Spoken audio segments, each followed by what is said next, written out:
School of Computer Studies, Ahmedabad University.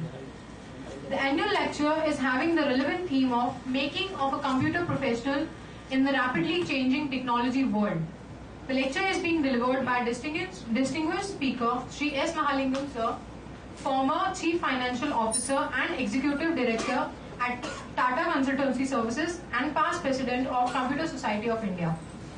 I warmly welcome all the dignitaries on the dais, Shri S Mahalingam sir, distinguished guest and speaker of annual lecture, Shri B.M. Shah sir, Registrar of Ahmedabad University and Director of Ahmedabad Education Society, Shri Bipin Mehta sir, Director of School of Computer Studies.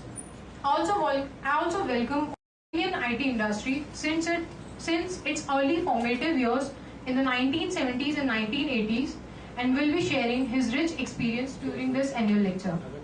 The annual lecture will provide useful insights on building a professional career in the global IT industry. This annual lecture is also being webcasted live on YouTube. Now I'll request Shri B.M. Shah sir to address the gathering.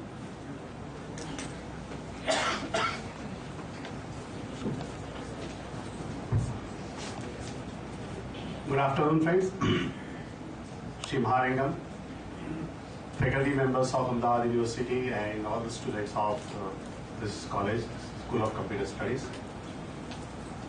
I'll take a few minutes just to give a brief history about what Ahmedabad University experienced over last 5 years, because as you all know, we'll be completing 5 years. This is a big day we are going to celebrate. I must say, sir, that we are indeed fortunate to have distinguished visitors, starting from the respected Sri Abdul Kalam, Chandana Mruti, Arun Shwari, Dr. Arunachalam, and we have this galaxy of visitors today, Dr. Mahalingam. I welcome you to be a part of our network, our fraternity. Just to give you background about Ahmedabad University, the university is set up as a private, non-affiliating universities by Ahmedabad Education Society, and this society has a distinguished presence in the state. It was set up some 78 years back, started several institutions in the grant-aided arena, and when the education field opened up, it started Ahmedabad University and SAP University. Initially, the years were slightly troublesome, turbulent, but now we are on a very fast track. And if I talk about some of the things in terms of policies and practices, we would like to become a university with difference, and that comes out in what we run as programs, the pedagogy, the kind of collaboration we have brought in. As I would have read somewhere, but let me tell that the tagline of Ahmedabad University is global education at local cost, context, and equals. So we do not want our students to go out, but create opportunities within state. And for that matter, we have, as a conscious policy, decided to be part of a global network. So we have programs with Cambridge University, we are tied with Stanford University for design, Taiwan University, Spain, Valladolid University, and this journey is going on and on. In terms of our policies and practices, this university is one where we believe solely on quality, and that comes out in our admission policy that we don't have any management quota for this university, because we suffer for that also, because we are not accommodative that way. But be it so, that's something which is our own strength and which is now very well recognized. Another policy is a very good financial aid policy. It's not that the students come just because we are charitable, but we really believe that this is a place where brighter brains should come and the economic position should not be a constraint. So we actually, AES is considered to be a very, very cash-rich institution, so that's not an issue. But yes, we would like to ensure that we get good talent and then money should not be a constraint. So that's another thing. Apart from the conventional programs, the university also believes in bringing something innovative, and that comes in the form of a venture studio. I think many of the students might be knowing about it. It is just behind your campus. The Center for Heritage Management is also another initiative. As we all know, Ahmedabad is now getting or likely to get the status of heritage city. So this is a unique initiative of Ahmedabad University where we'll be offering some short duration and postgraduate programs in the heritage management arena. We are also fortunate that in 5 years we have built a very good network of several institutions within city, within country and outside. And the noteworthy feature is that several philanthropists have showed interest in working closely with us.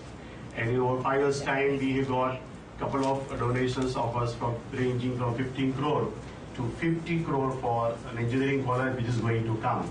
So that speaks about the brand equity that this institution is building. And in terms of teaching or learning to the students, while up till now we are all going through the classroom learning, as a conscious policy we have decided that we should have some kind of exposure with industry, with practical world, and that's the reason we have organized several lecture series.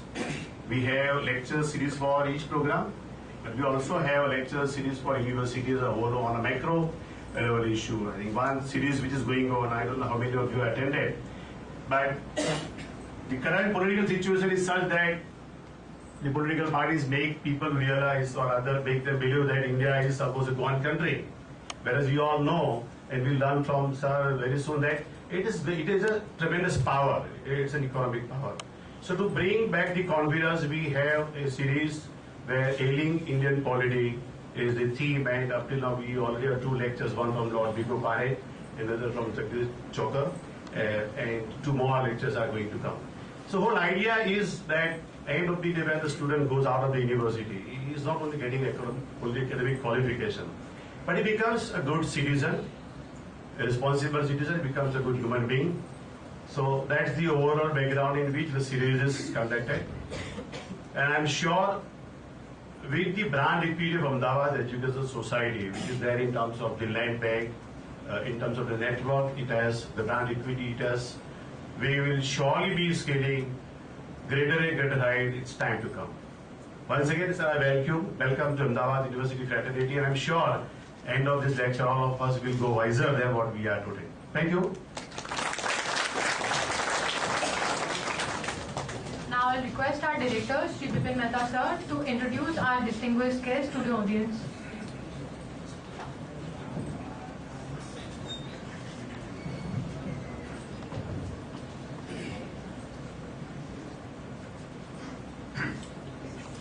So I'm very happy to welcome Mahalingam, normally known as Ma, and I'm fortunate that I worked with him as a honorary secretary in CSI when he was the president in 2009-10.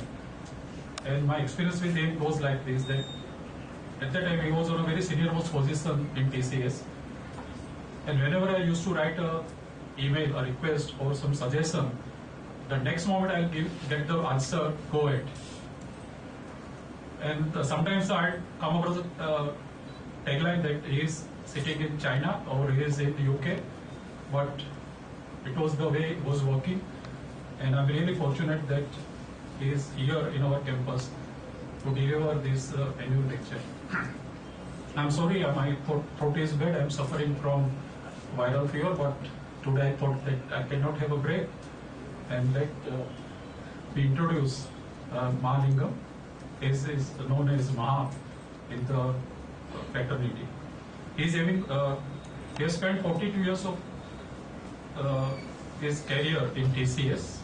He started his career as an IT consultant before he was appointed as a Chief Financial Officer in 2003 and Executive Director in 2007.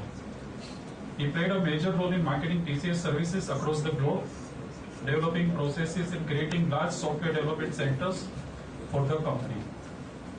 During his career at TCS, he has managed the key functions in TCS, including marketing, operations, education and training, as well as human resources. He has looked after overseas operations in the US and UK. As an early starter in the Indian IT industry, Maha has played a key role in helping TCS to become a $10.17 billion US global company with over 238,000 employees. His experience during the formative years of the IT industry in the 1970 and 1980 has given him a significant standing within the IT industry. He was the president of CSI during 2009-10. He was also the president of the Institute of Management Consultants of India.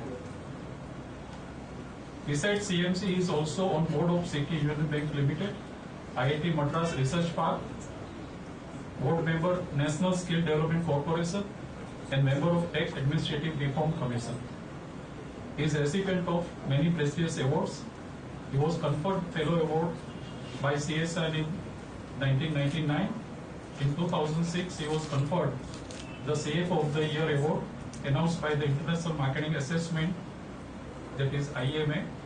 He is also the winner of the CNBC TV 18, the Best Performing CFO Award in the Technology Sector for 2007. Once again, on behalf of School of Computer Studies in AIM, I will come.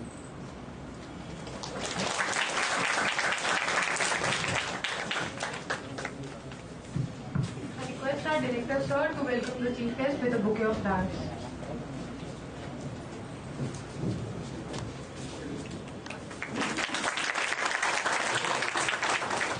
I'll ask Shri BM Shah Sir to felicitate our Chief Guest with a memento.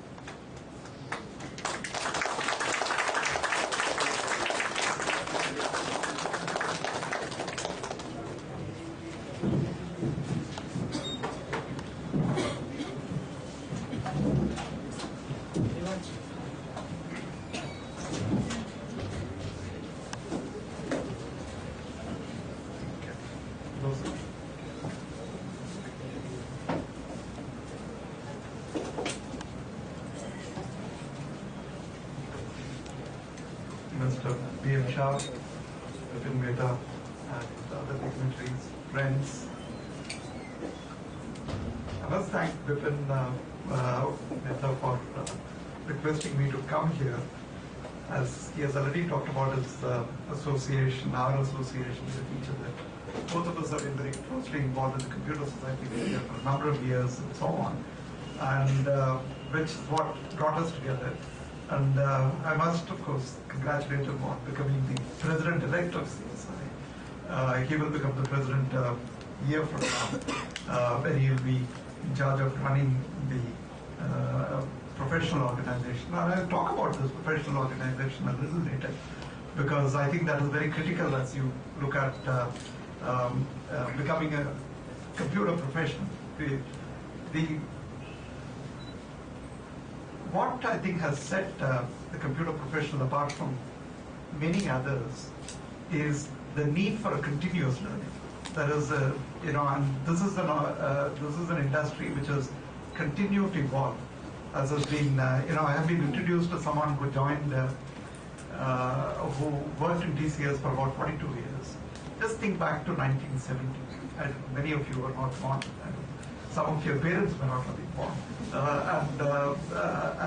If you look back into that kind of a time period, you did not have PCs.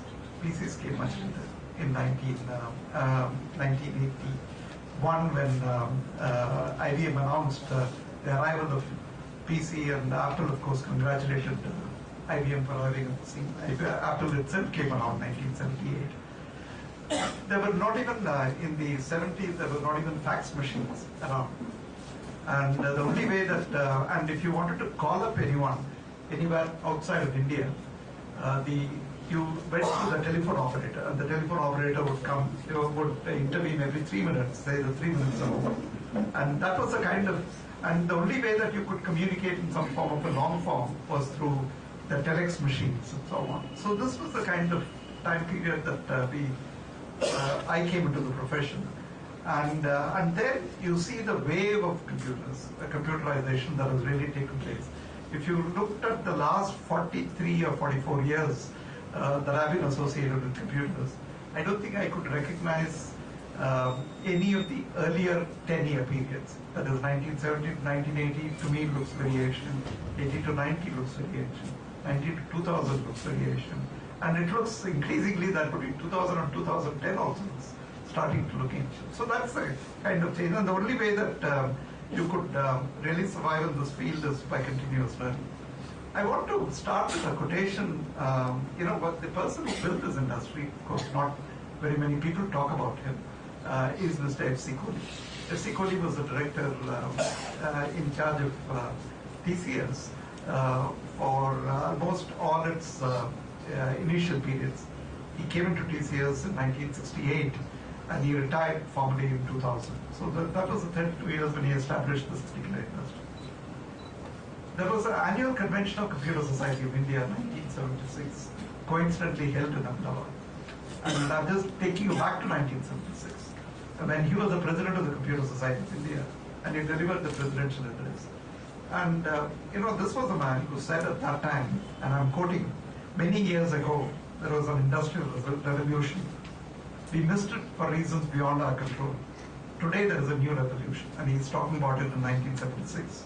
A revolution in information technology, which requires neither a mechanical bias nor mechanical temperament. Primarily, it requires the capability to think clearly. This we have in abundance. We have the opportunity to participate in this revolution on an equal basis. We have the opportunity even to assume leadership in this revolution. If we miss the opportunity, those who follow us will not forgive us for our tardiness and negligence. This is a man who said this in 1976 when India was really not known for anything related to computers and so on. So we were, where we had the most primitive computers around at that time, because anything that was discarded 10 years earlier in the United States and so on used to be imported into India at that particular point in time. And then at that time, he was essentially saying that we could participate in this revolution on an equal basis, and he says also that we have the opportunity to assume leadership in this revolution. So this is the basis, on the foundation on which I want to build up my presentation to you. Again, and I just want to spend a couple of minutes on Mr. Kohli himself. He's of course, he's 92 years old now, still around. He comes and visits our, he's in our office every morning from about 11 to 2 o'clock and so on. Very difficult to talk with him even now because he's always a little ahead of you in terms of thinking as to what is happening. But here is a man who essentially majored in electrical engineering from Massachusetts Institute of Technology. He worked in the United States for a couple of years, moved over, came to India to Tata Electric companies, and was essentially involved in that industry. When he was asked to lead TCS, which was a very, very small division. When he came in, we were about 20 or 25 people. And at that time, he essentially, so he came with a background which has nothing to do with computers, the limited one to do with computers, although he claims that he had done some program programming, and I don't believe he did very much of that, but he had to essentially say that he was related to computers, who essentially set the standard for the computer industry in India. And I was talking to him about a few years back when he came in a very excited fashion from a alumni meeting in the United States at MIT. And then, apparently all these old people got together and so on. And they were essentially talking about the number of careers that each of them had gone through. And in the case of Mr. Kohli, he was an electrical engineer for a large part of it, for the initial part of his life. Then he was a computer, the IT professional, who set the standards for many things that we are doing at this time.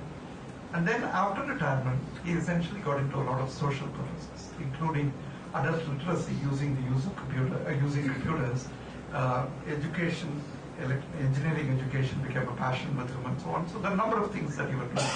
So he said even he has had 3 completely different careers over this period.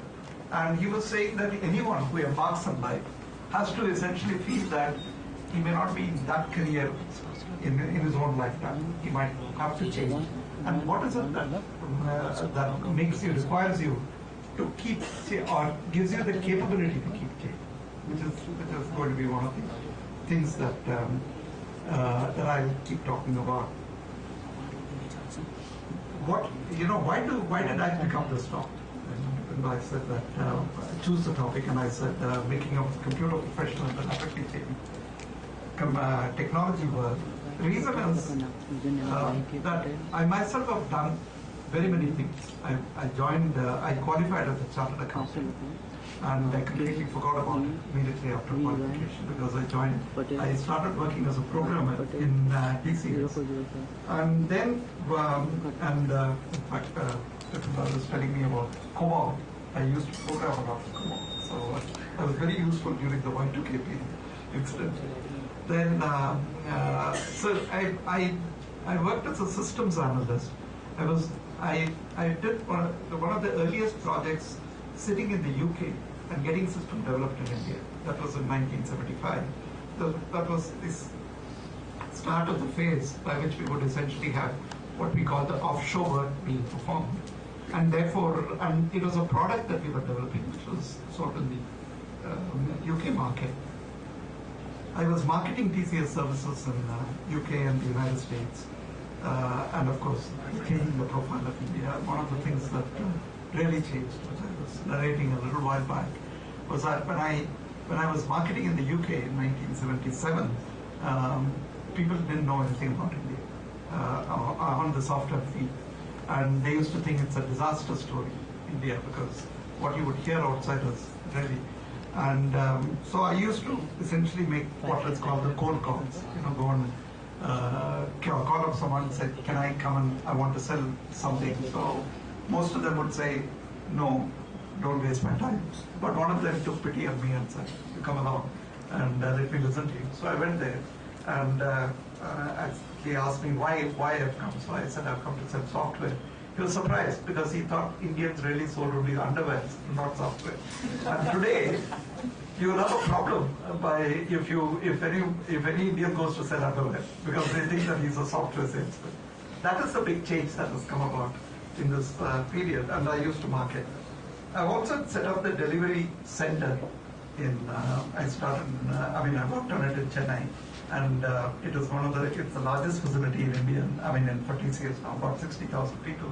But the whole process of setting it up and making it big, then I worked on process maturity, which is really the software engineering area. This was the time when ISO 9000 came along, so all of us went into ISO 9000. Then we went into the CMM, and we were one of the first to get level 5 certification, which was done under my watch. I headed the learning and development department of TCS, which was really training.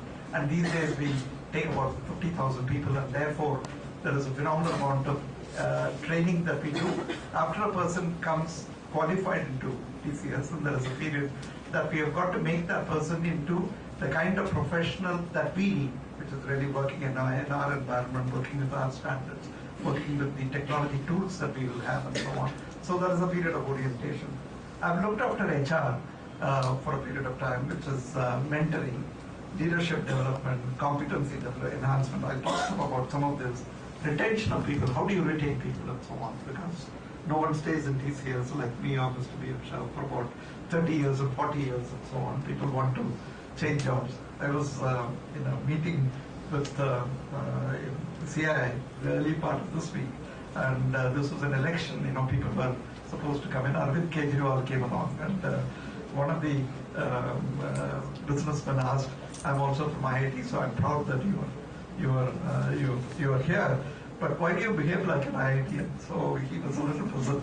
IITians always change jobs. How is it that you are also changing jobs all the time? But anyway, retention is a very big issue.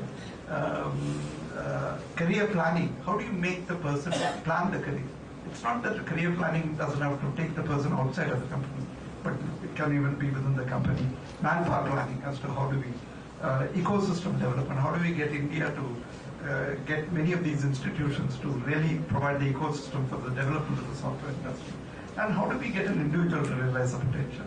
So these are the kinds of things that I was doing when I was looking after the HR for Tata Consultancy Services. That was from the period 1996 to about 2003. Then I became the Chief Financial Officer of TCS. And the thing that I had forgotten in 1970, I had to become TCS became a listed company at that time. I took it through, and I had to build the complete finance department. By then, I had completely forgotten about whatever I knew. So I knew that I could not be the expert in accounting and taxation and many other areas that people look up to me. But they love to look up to me to ensure that he is a person who can take this organization to be. And just to give you a context of what building up of an organization means, is that by that time Infosys set the standard that they would go ahead and declare the results in about 8 to 10 days after the end of each quarter. And they continue to do that. Logistically, it's a nightmare because you are essentially trying to get the global operations of the company declared, the results declared after auditing in that period, which means you've got to be very good in terms of logistics and planning and so on. You can't have a subsidiary in Uruguay in the United States, in South America, not meet the deadline because that also gets consolidated and so on. How do you create professionals who will manage in this environment of national and international areas and so on? How do you follow the accounting standards and so on? So this was a complex piece of organization development, and TCS also declares a result in about 10 days after and it's a more complex organization than most others and so on. So these are, so the point I'm trying to make as I trace my career is that as you begin your life as a computer professional and so on, it is not just that you would only be working in that area. There are many other things that you've got to be looking at, and that's how you build a career. It's not necessary that you've got to know about as much as I have done, or Hasid Kaji, my colleague, has done, because he has also done very much similar, though he's unfortunately not a chartered accountant, so he can't become the chief financial officer of TCS. But otherwise, he's a computer scientist, so that's a difference. So there is a need to look at it from a holistic perspective, and this is something that. The first point that I want to make is that if you have, what is it that is going to enable you to grow in this technologically changing world? And the answer is that you've got to grow professionally. If you don't go professionally, you get left out. And that is the very, very critical thing. So, there are many terms that we keep using, because really in terms of, how do you keep up to date with whatever is happening and so on. These are all fairly easy terms to say, but what does it mean in terms of, if I were to, as I said, I began the lecture by saying that if I were to look at my career in 1970, think of the world and what it was and so on, we essentially have had phenomenal amount of changes. Mainframes are still around, but mainframes were the new things that were introduced in the 1970s. The large computers. Many of us, in fact, I asked one of the persons who had joined TCS as to why he joined TCS. He said, you should be asking another different question. Why did you join IT? So I said, why did you join IT? He said, that's the only field where you get to work inside an air-conditioned environment. There's no other field. Everyone, if you're an engineer, you go and work in a factory which is unbelievable conditions and so on. So there are very, very motivation. But mainframe, you had to keep it cool at some place, and therefore there was this. But what mainframes were doing essentially was to give the power to the organization to interact directly with the customer. For instance, even in the 1970s, you could go to an airline's office and they would book online, not in India, but outside of India. You could go to a bank and they will be in a position to transact with you even if you did not belong to that particular branch of that. So this was the first wave which essentially linked the person with the company in a more meaningful manner or faster manner. Then the next thing that we went into was the Unix and open systems, which introduced in a sense also some sort of a distributed computing. The computers came down. And the mainframe era was led by IBM. We used to say IBM and the bunch. Bunch meaning Burroughs, Univac, NCR, CDC, and Honeywell. Many of these companies are not in the computer field today. Burroughs has become Unisys, a much smaller organization. When Univac and Burroughs combine, NCR is really not very much in the computer field. CDC is not very much in the computer field. And Honeywell is in the automation area and so on. IBM is the only one who's the lone man standing from that particular area. Where when we came to Unix and open systems and so on, the leaders at that time, and I'm making a point right now, is that there is a big company called Digital Computers, phenomenally, forward-looking. Data General was another computer. These were essentially involved in reducing the size of computer, the mainframes, and so on, and to some extent, and created an environment for distributed computing. Took the proprietary operating system away from the computer, and that's where Unix and later on the open systems ideas came along. Then the next stage we went into the desktop. I mentioned PCs. It was coming in 1981 and so on. But PCs gave a lot of power at the desk of a person, and therefore the person could even do a lot of office work out of that. And connecting it through a network, through the local area networks and so on, made it a very powerful, completely distributed, with a lot of capability at the desktop itself. And then, of course, and desktop is the one that established Microsoft as the essential leader. IBM went through its own traumas at that point in time. IBM's leadership was questioned for the first time because mainframe was not the way of life. Something else was the way of life, and therefore IBM wasn't at a point where it could have vanished. And it took a non-computer person called Lou Gerstner to come in and change IBM to continue to be a leader in this particular field. Then in the 1990s, internet came along, mid-90s, and that changed the way that we looked at, which extended the enterprise, because you could now have .com companies, your business model completely underwent change and so on, and redefine the business model. And again, the giant at that point in time, Microsoft, didn't appreciate internet, and Bill Gates himself writes about it and so on. And then they came in, and many others, Netscape and so on, came in at that time. And the biggest beneficiary of that revolution, in a sense, is Google, which really came in. In between, Apple had lost and Apple came back, and so on. Then the next wave that we all talk about is the SMAC wave, so social, mobile, analytics, cloud computing, and so on. So that's a new wave. About a couple of years back, Tom Friedman, I don't know whether you read him now, but he writes in many of the Indian papers as well now as a production for New York Times. Tom Friedman was the one who talked about world is flat, and he acknowledges Nandan Nilekani as the one who applied the title to him. Tom, when he came 2 years back, he was trying to promote his book, That Used to Be Us. And he said when he wrote The World is Flat, it was in 2006, and I'm talking about 2013-11 when he came. 2006, he said many of the things that we talk about didn't exist in 2006. People thought that Skype was a typo. Facebook, no one knew what it was at that point in time.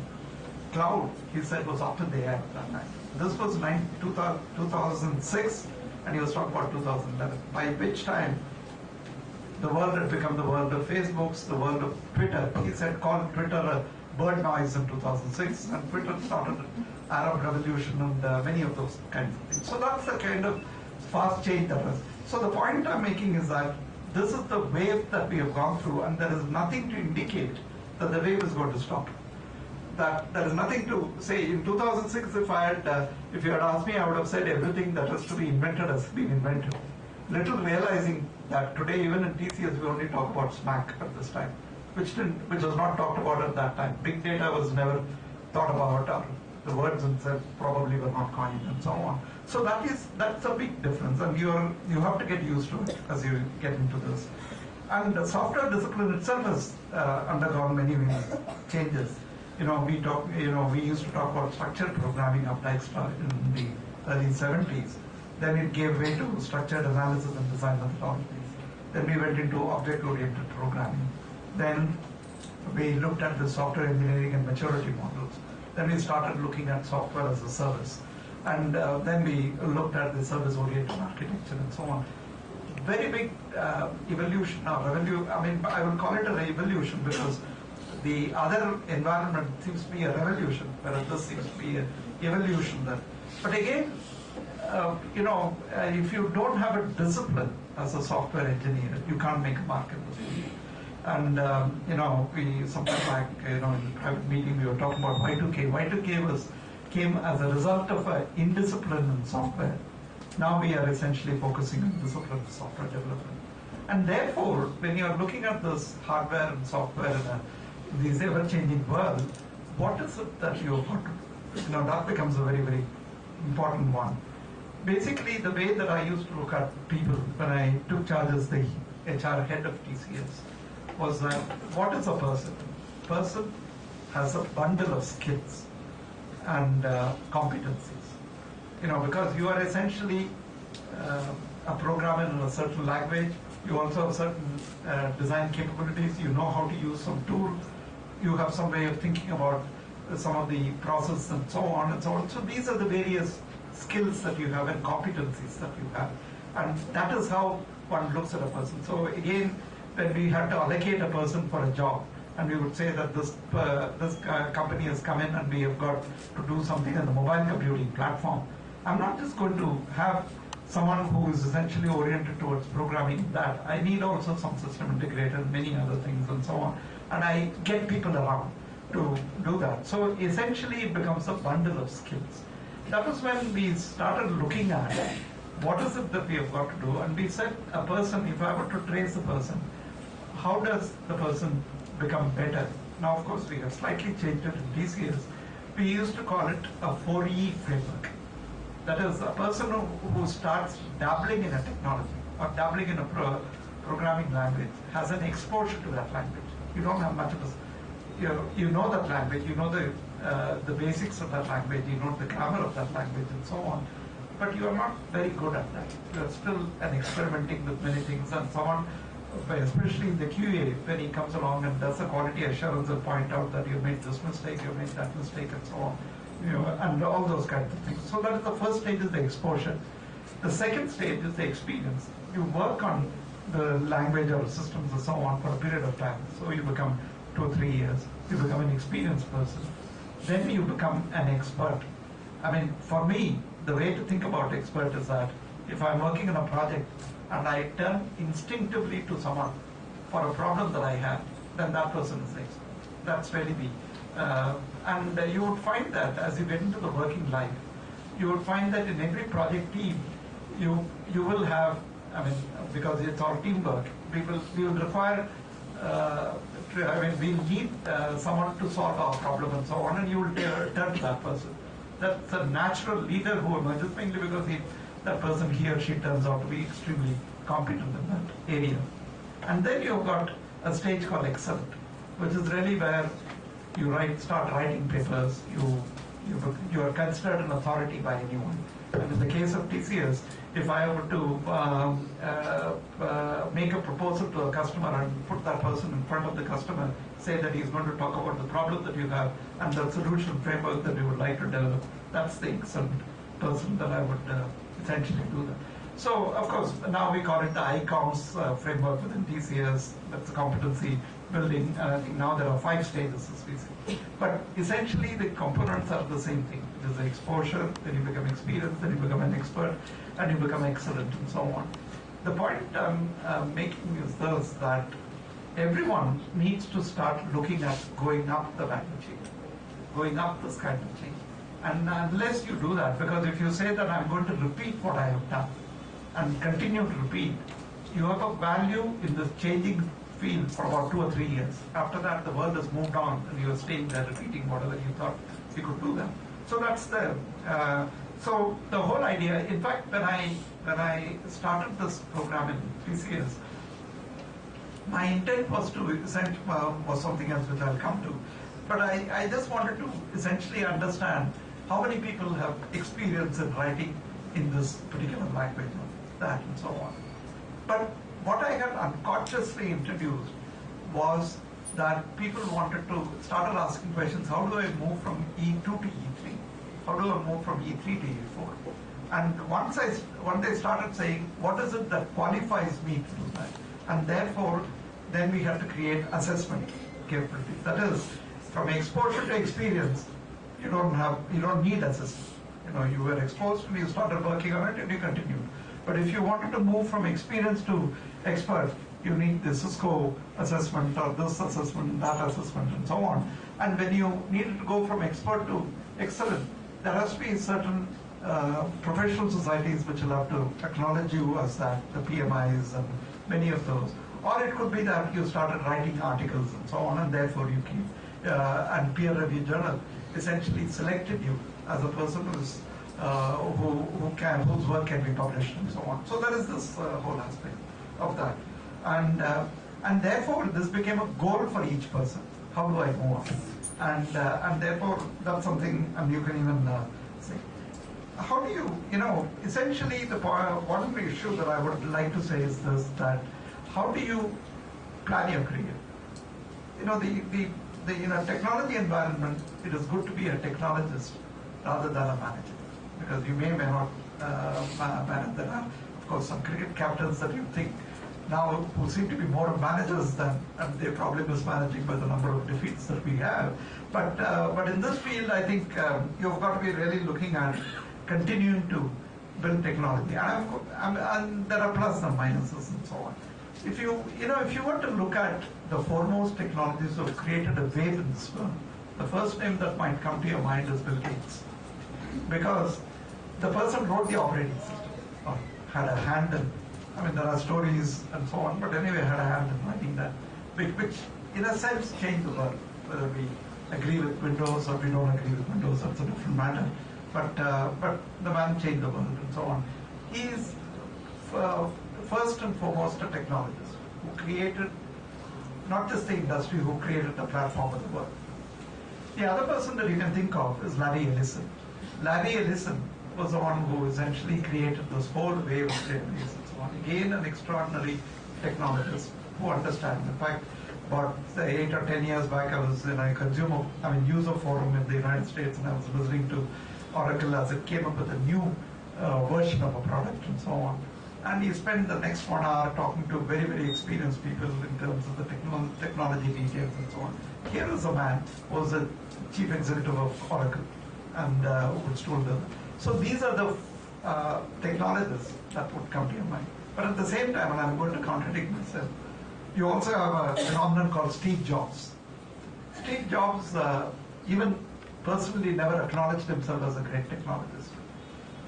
Initial Apple also came through the work of his friend and so on. And as you read his story, and there's a fascinating, there's a story of his that is there, phenomenally fascinating, as to how essentially he created one wave after another by having an idea, by having a conceptual idea, but getting and somehow bringing many others to work with him who could even do better. For those of you who may not know, between the period when he came back to Apple, he was also looking after Pixar, and he created that. So the whole animation industry was its thing to him. So there is this Steve Jobs phenomenon, who probably was not a foremost technologist, but who was the foremost conceptualizer of everything, but more importantly was a systems integrator in terms of it. But again, essentially a technology footprint that you have. So again, these are. So the point is really that not only do you have to keep learning, but you have to you have to pay a lot of attention to the technology backbone that you might have. The second, the other point is that how do you learn? How do you, and of course, when you're in an academic environment or education environment like this, you've got a syllabus, you've got teachers, you've got very highly timed process by which you learn. But when you go out into the world and you start working for companies such as my company and so on, how do you learn? How do you keep moving from one technology to another and so on? Self-learning is never easy. It's not that you are going to get up in the morning and say that I'm going to learn this language. You probably do that, but you're never very, very good at that. So, and therefore there is a need to, and quite a few of us have been extremely lucky to have mentors helping us. You have to learn this language for the next project. Let me tell you how to do that. Give you practice, problems and so on, and then you work on it and so on. but you need to have you need to be very, very lucky, like I had, to have mentors who can essentially help you in terms of guiding me and so on. These days, of course, it is very, very different because you also have the web. You've got the MOOC, massively open online course where, and you could register yourself for some of those, and some of these are fantastic courses that it gives you the capability to not only be a passive student, but actively participate, go through the evaluation process and so on, and it is developing, and I think it will develop. So that's again, it requires a phenomenal amount of discipline to be able to go through it in a reasonable period of time and so on. That is where, one of the things that I recommend is that going to join professional society like Computer Society of India. But again, Computer Society of India may not be that active in many areas and so on. But the fact that you get in and push them to, like for instance, many of the earlier lessons, as I said, I'm a chartered accountant who moved into computers, and I didn't know very much about computers and computer science and so on. And I used to find CSI platform as the best platform because they would organize many of the lectures and so on. I would go ahead and attend that and so on. Again, how do you get societies like this to essentially keep you learning all the time? So that is the that's one method of learning and so on. Then, once you move in and once you're able to continuously update yourself and so on, you're a technologist, how are you recognized as a key contributor to your own organization? Because otherwise you cannot really get opportunities, you can't go up and so on. And of course, the basic building block is that you've got to earn respect as a technologist. One of the things that we do as a project, we work in projects in the computer field, and therefore you're never a single person. Even in the academic environment, you are attempting to prove that you're better than the other person. But when you come into the job, your performance never matters unless your project is a success. I can't go to, if you work on a project and you have done some fantastic nifty programming, but the customer is not happy with the project, then the whole project has lost its relevance and so on. So all of us attempt to work together to make sure that one of the taglines that I used to have is that your success, how do you measure your success? You measure your success by making sure that the customer manager gets promoted. If you do a great job, the man gets promoted. Then automatically, then you are successful. That's one way of looking at things and so on. So how do you earn respect as a team player, not one-upmanship? A phenomenal book that I read in the early 80s, it's out of print, and if you go to Amazon, you will still find the name. It's called The Soul of a New Machine, a book that was written by Tracy Kidder, who won the Pulitzer Prize. And he talked about the evolution of, how a data-general machine, computer, was designed. What is the kind of teamwork that went into the design of that? That was the whole fascinating story. Tracy Kidder was not a computer professional, but he was a great author, and he brought to life an actual event that took place and so on. There was another book that was written around in the mid-1970s. It was called The Mythical Man. And this person who wrote that was the project leader of the biggest software project in the late 1960s, which was to develop the operating system for IBM, 360 machines. And he did that. And he wrote this book called The Mythical Man. And it was a phenomenal story of how teamwork was. Of course, he also came up with very, very interesting quotes. How do projects get delayed? And the answer is one day at a time. So simple things. And many of the projects that I've seen. So the critical thing is to become a team member. And hopefully then, once you're a good team member, then you become a good mentor as well. How do you develop a lot of teams? If you read Economic Times today, there is those 4 people in TCS who have been profiled as people who work in the Chandra and so on. Again, essentially, they were mentored. They are mentoring a lot of people, and that's how the leadership pipeline is getting developed. The another thing is to join an organization which takes care of you. That is, the organization has the responsibility to develop an individual, and therefore the kind of organization you're part of is very important. Quite often we talk about performance appraisal. Performance appraisal tells you how you perform. It's really like your examination system, what you perform. But performance management is the thing that you interact in classes and so on, which essentially tries to make something better of you, which is really what the organization has to do. How do they manage you, performance management? And that is where having a good mentor and so on becomes extremely important. I've talked about Mr. Kohli. I began by talking about him, and he was, one of the most. He used to have short temper, and he was a very difficult person to be with, because the unfortunate part of it was that he was more brilliant than you are. So, and therefore he's one step ahead of you, and it becomes very, very difficult to contradict what he is saying. So we used to have a simple statement that he used to make us work very hard. So we used to say that he's demanding most of the time and more demanding at all of the times. So this was the man. And so essentially, and then one would look at someone like Mr. Kohli and say that he can't develop individuals because you're perpetually in fear of that man. But he's the one who developed most of the leaders in this industry today. So there is no one size fit all, that you don't have to be a good popular person to develop or mentor people. You have to be someone who is taken as an example. Like Steve Jobs is supposed to be very similar to that in terms of pushing people and so on. So another point that I want to, as I come towards the end of my thing, I want to essentially look at it as an organization. Now I've looked at the individual and the manner in which he could progress and so on.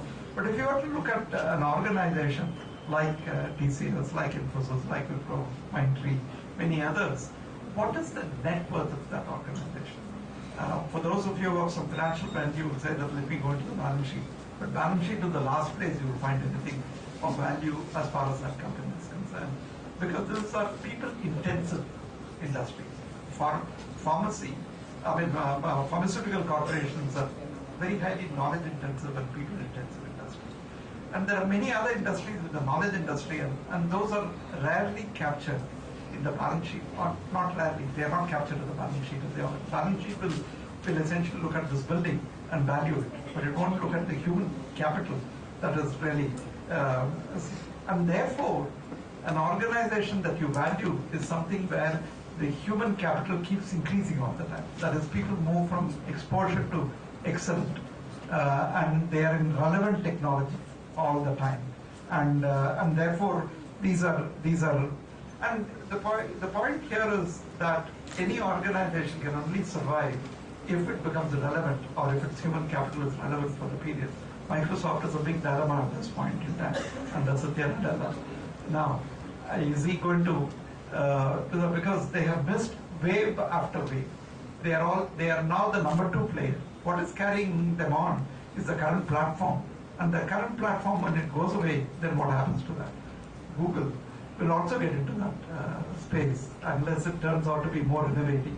And everyone attempts many things. Microsoft goes and talks to, buys Nokia. Google goes and talks to Motorola and buys their handset and so on. There is this constant need. The reason why they went to Motorola is because they found that Apple was ahead of them. And Apple was cornering everything and so on.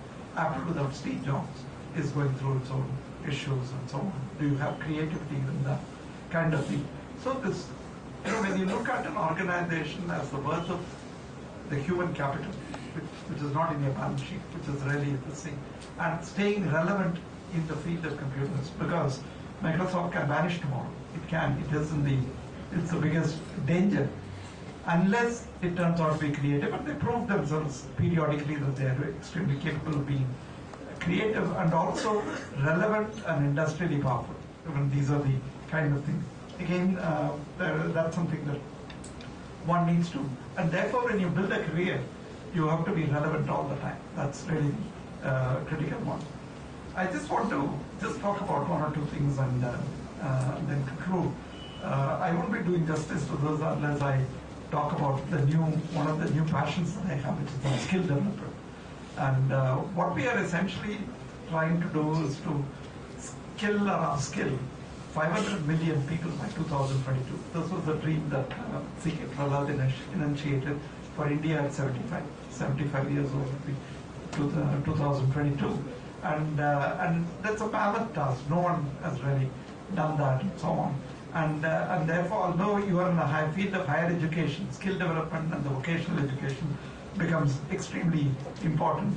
And therefore, what we are trying to do is to create an ecosystem very similar to what we have done for the IT industry, and create the national skill qualification framework, which allows you to go out in the skilled area and then hopefully also join the higher education area from vocational education, sector skill councils, which involves the industry to define standards that they require of people skilled in their industry, vertical training providers, create the opportunity for many of them to come in, and linking employment with training providers, and ensuring that people will pay for higher skills.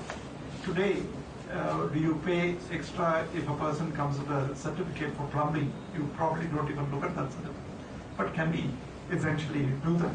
And therefore, that's an opportunity that is also emerging. Can you put a lot more of computers, IT, into the skill development? Because that's going to be the most important space for India in the next few years, and so on, as we look at scaling up substantially. And the last one is way forward for the Indian IT industry. I'll just do that because quite often anyone who's in this field gets upset that in the last 5 years when I gave that lecture, and now all these things have happened, and many of you have talked about this. So this is the talk that I wanted to give. I must thank Bitin Mehta for the opportunity given. I hope that's it. Thank you.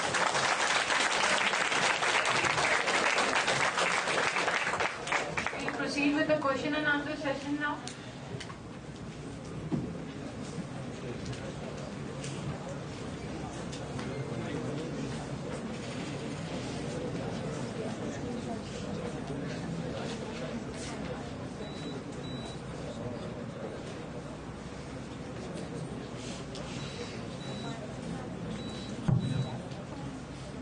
No, which sound is required?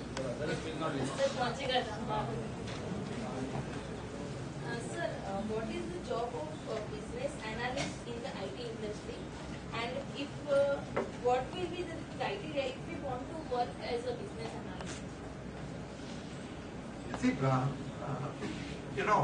the way, of course, the term needs to get defined by each company and so on as to what it is. But one of the ways to think about it is what are we trying to do? We are trying to create an IT system for a functional department. It could be the production department, marketing department of one manufacturing industry, or it could be a service industry, and so on. And therefore, we need to have a domain knowledge in terms of what is really happening and so on. Also look at the capability that IT can bring in at that point in time, and then get people with the technology knowledge to work. So the business analyst is the one who, broadly, unless the terms are different in some of the company, brings in the domain knowledge. But the dilemma that usually comes in is, can anyone develop this business analyst capability without being a technologist, without really understanding the technology and how to do that? So that is where the issue comes in. And therefore, all of us look for people who essentially have the basic underlying technical capability in terms of what the technology platform on which I'm going to work and how does it. On top of it comes this domain knowledge. That's where the successful business analysts are.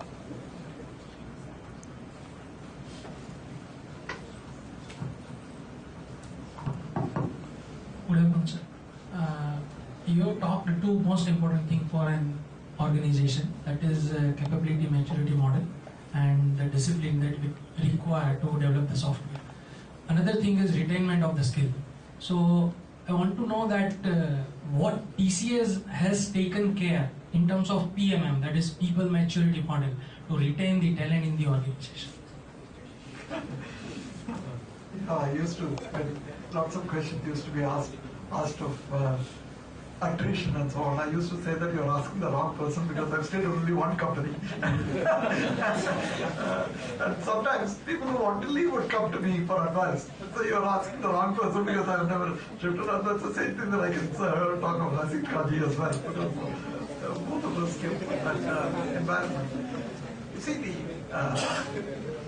in fact, today Narayan Murthy has given a big spin saying that all the guys that I've lost are those who are very costly, and and therefore, it is not such a big thing. The fundamental thing that we have got to, that all of us have failed at, of course, compensation is an important one. But will people go for higher compensation low? For instance, if someone were to look at an individual and say that, I know you are extremely proficient in this language, and I'm going to give you another a couple of lakhs or 5 lakhs extra for that. What happens if that language becomes redundant or obsolete? Then obviously you will lose the job and so on. And therefore, compensation also you look at it not in terms of what you get at that point in time, but what is going to be the career level compensation. Can you keep going up and so on? And many people who left TCS used to come back and say that I wish I had continued there because this person I worked with, he has become this, and they seem to be doing better. I mean, obviously, you can have someone who's done very, very well as well. So that's not. I'm not pointing that out for that reason. But basically, when you look at your career as a stream of opportunities that you can create, that is, and does the organization give you that capability to do that? The second thing, and which is somewhat related, is what is it that you can do as a challenge in your job? Can I give you new products, new areas which are constantly challenging the person? And if a person is not going to be challenged, then the person will really do that. But the third, and to me a very important one is, as an employer, is that person suitable for continuing? So someone might come to me and say that I'm resigning, and I'll even before you realize that, I'll say thank you very much and ask him to leave. Because if you don't have a discipline to work in a controlled environment, discipline to work as a team player and so on, then you are really the wrong person in the job and so on. So the retention is also, who do you retain? Retention for the sake of retention has never been an important one. That's the reason why we say that there is voluntary attrition and there is an involuntary attrition. Okay, and if a person on his own leaves, when he is valuable, then he is probably making the right decision if he takes these things. If not, and as an organization, we also want to make sure that we don't retain everyone, but we retain all the good people and so on, and giving them story. And you can't really differentiate, because if I were to give something more to one individual, then what do I do with the number of other people who are similar to us? So it becomes an organization.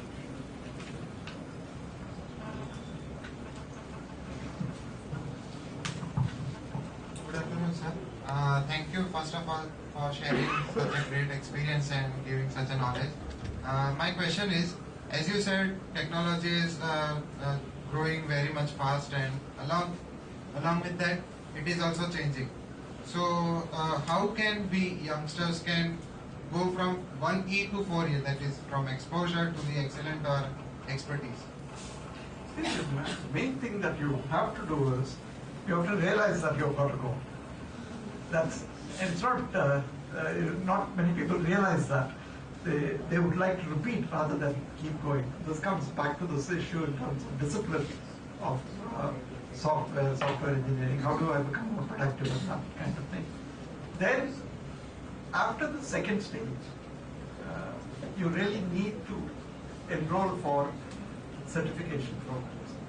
If you don't do that, then the discipline doesn't really come in. I mean, you can say that I'm great, but that is irrelevant. Someone else is to call you great, and that great comes through a certificate, and that's really the critical one. So we always advise people that if there is a certificate program that you can get into at that point in time, and then become more knowledgeable and so on. So that's the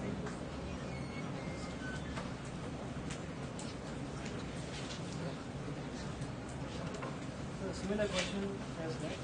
There are these different domains, business domains such as pharmacy, retail. As a student, we get limited exposure in those domains. But what, according to you, as a we should select that domain that we get appropriate exposure in this? This is a very important question that comes in for organizations such as us and so on. Any domain that you select, whether a retail domain, whether it is the hospitality domain, whether it is the pharmacy domain, every domain seems to need a phenomenal amount of thing. So, I organized a seminar one for entertainment and IT, and I thought people would talk about this animation and what IT can do, but they were most impressed with the software project management of companies such as us, and they said, can you tell us how to produce this film in this period of time, under budget and within schedule and so on. So this was it. And of course, some of those stories that they told me were phenomenal as to what happens in Hollywood and so on, and how they control that and so on. So every domain needs this. The way that we have essentially built, we find that it's very difficult to get persons with that experience of domain right at the entry point. So we build it. We put that person into projects in that area, and once we find that the person has taken to banking, then we'll give more and more of banking assignments to that person. And then over a period of time, because for any of us to see, I used to get, and I'm sure Hasid probably gets it very regularly, people would say that I qualified to do this one, and you put me in a different project. And we keep saying that, unless you work in different things, we really don't know whether you are good or you yourself know.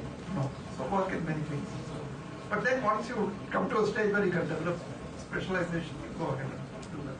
That's where we will find the relevance for that. So, what kind of quality?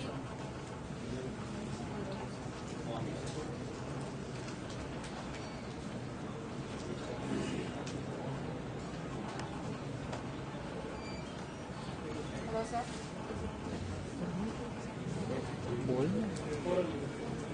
So, what kind of quality does your company wants in a fresher?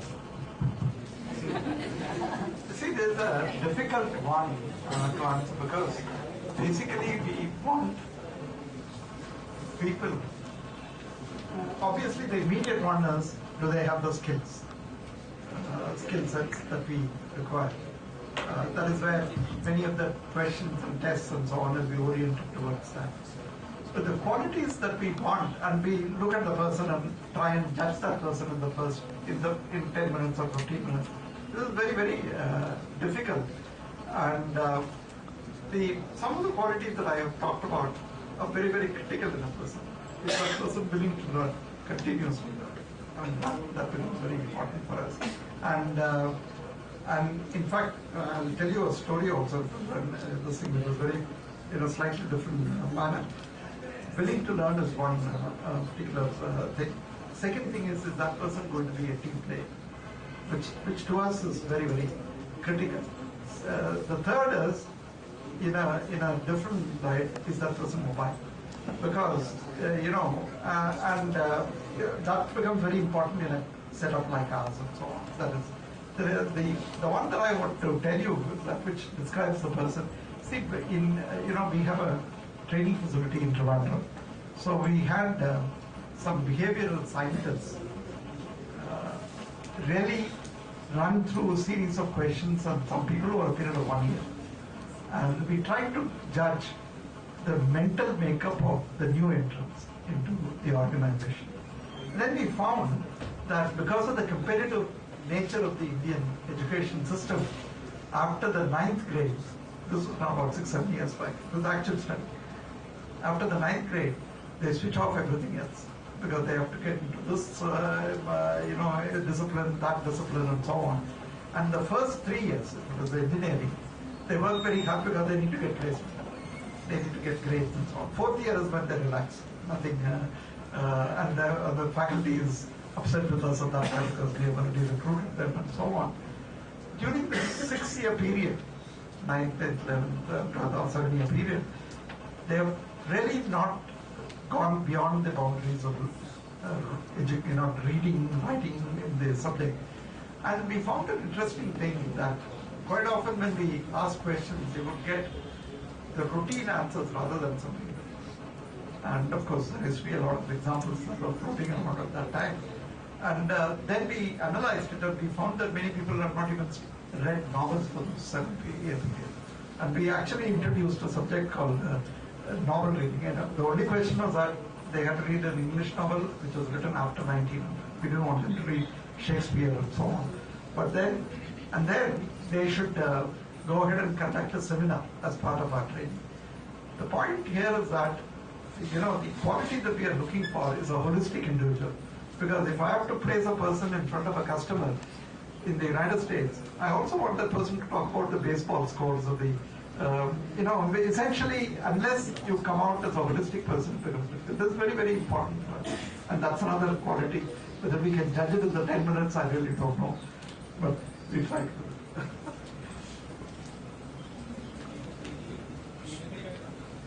Last question.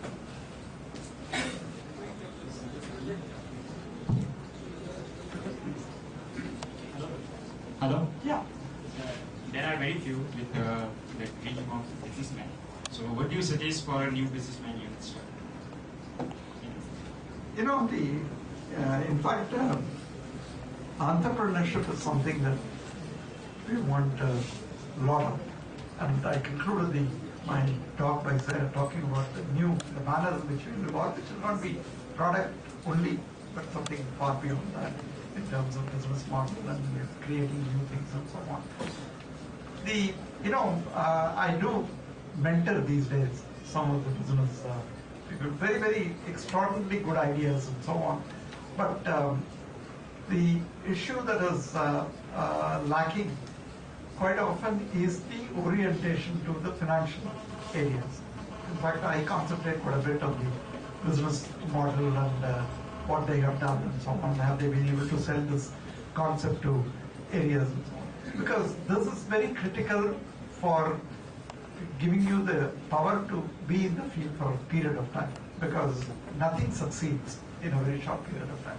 There are some exceptions, but most of the time it is the staying power that really enables a company to succeed and so on. Do you have that staying power? Technology, people come up with very, very good ideas and so on. But technology alone is not enough. It is really the passion and it is really the staying power. That's really the very, very critical thing.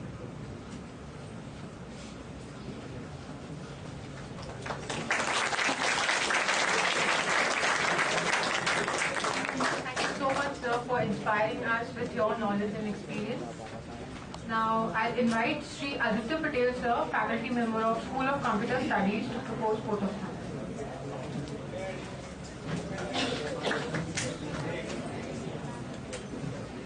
During the annual lecture, sir has very nicely shared his rich and vast industry experience in a very simple terms which students can understand and very real life examples. Sir, you have demystified the formula for the IT industry and how to build a successful career and how to be relevant all the time and what kind of technologies and business domains, how it can be gradually, the career can be developed. The knowledge and the useful insights provided by him in this annual lecture will be very useful in developing our institution and our students in building successful IT careers. So on behalf of School of Computer Studies, Ahmedabad University, I offer my sincere thanks and gratitude to Shri Mahalingam sir for sparing his valuable time with us and delivering this annual lecture. Thank you, sir. You wholeheartedly thank you. And I hope in future we will get your patronage in such kind of activities. Thank you, sir.